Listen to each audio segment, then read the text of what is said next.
Cette exposition raconte une histoire aussi complexe qui se comprend à partir d'ici, des hagiographies des personnages nationaux ou religieux, mais aussi des sources coloniales qui donnent les versions du vainqueur qu'il a fallu du coup analyser.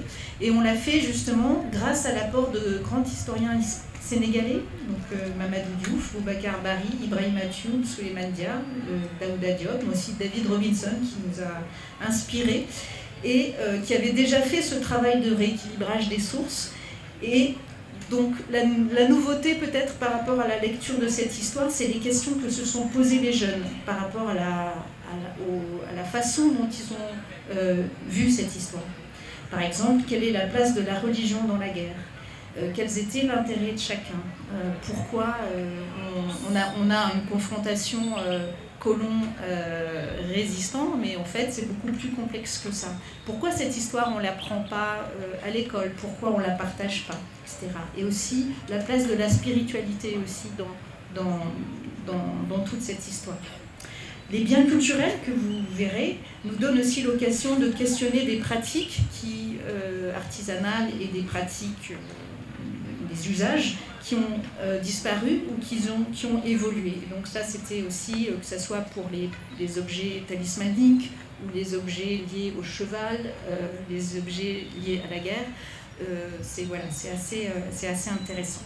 Donc cette exposition va ouvrir après 15 jours de montage. Et donc, ce qu'il faut savoir, c'est qu'on a fait ça donc, avec très peu de moyens. Et ce montage-là, il va évoluer. C'est-à-dire qu'on demande aussi à toutes les personnes qui aimeraient, qui pensent qu'il manque des choses dans cette exposition, de revenir vers nous. Et puis, voilà, elle va circuler à Thiès. Elle est à Thiès jusqu'au 28 décembre, mais ensuite elle va circuler à Saint-Louis et puis elle va revenir à Dunkerque.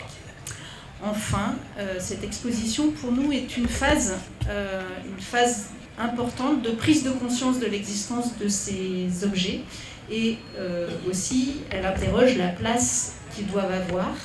Voilà, ils viennent de Dunkerque, ils sont de la propriété de Dunkerque.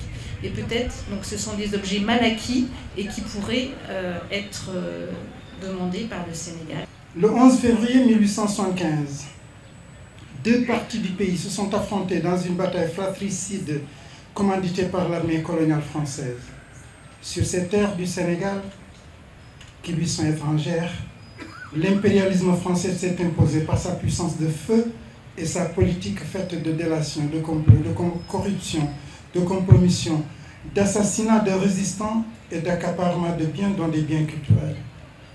Si j'étais cinéaste, monsieur le gouverneur, ma scène d'exposition sur ce sujet qui nous réunit serait un tableau terne et misérable avec des belligérants qui ont le même souci de liberté. L'un se bat pour la défense de sa foi et l'autre pour la défense du sol des ancêtres dans une dignité partagée de part et d'autre. Cheikh Ahmadou Badbourou Madi était armé de sa foi profonde et de l'espérance de faire briller l'étoile de la Tijana sur ces terres de Tchédo. Peut lui importer le pouvoir si ce n'est celui de Allah, comme il le dit dans une correspondance restée célèbre. Cette historiographie est forte du sacrifice d'un peuple guidé par des chefs charismatiques, au rang desquels on peut compter Thiénaba, on peut compter Serigne Amary Lat Seck, Serigne Bira Gaye de Ngaye, les frères de Cheikh Amadou, dont les plus illustres sont Baramadi, le général en chef des forces de Cheikh Amadou, Ibra Penda Bouyos, l'intrépide chef d'armée, et leur frère Imam Hamdan.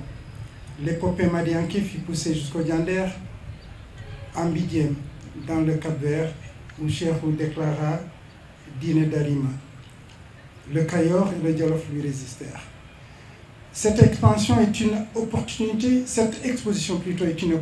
offerte au Sénégal de se réapproprier son histoire. C'est témoin malgré eux que sont ces objets, pris sur des dépouilles de combattants, sont de retour sur leur terre après un séjour de 150 ans en France. Ceci a été possible grâce à Alternative, dont la composition multiculturelle en dit assez sur la culture de la paix universelle.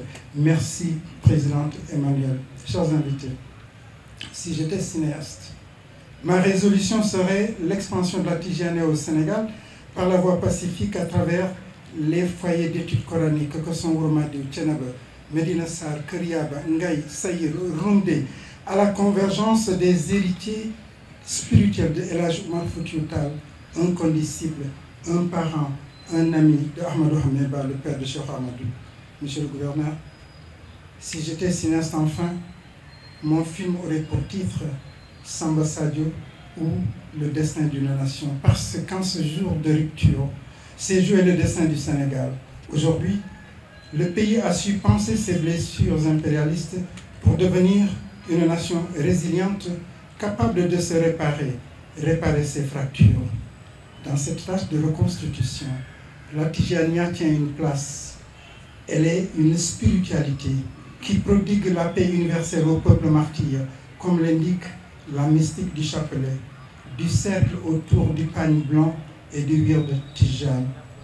Le peuple se redresse et s'élève d'autant au nom d'Allah le miséricordieux, comme ces voix mystérieuses sorties de la nuit du temps lorsqu'elles scandent les litanies du matin. Dans cette salle, effectivement, nous avons un projet d'exposition sur la bataille de Samba Sadio de 1875, mais nous retenons bien que ce projet est décliné sur 3 axes ou plusieurs, même si on peut dire, mais fondamentalement concernant la spiritualité de ce pays, concernant l'histoire coloniale de ce pays, mais aussi concernant l'héritage culturel endogène.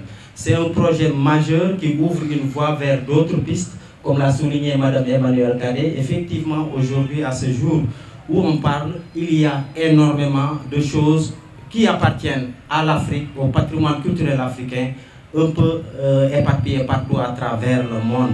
Récemment, j'ai été à Addis Ababa les 25, 26, 27 janvier 2025 pour représenter le Sénégal à une rencontre portant sur la question de la restitution des objets.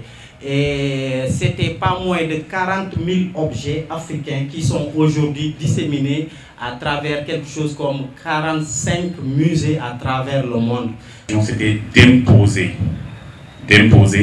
la civilisation occidentale. Et qu'est-ce que la civilisation occidentale? Ou bien qu'est-ce que la colonisation?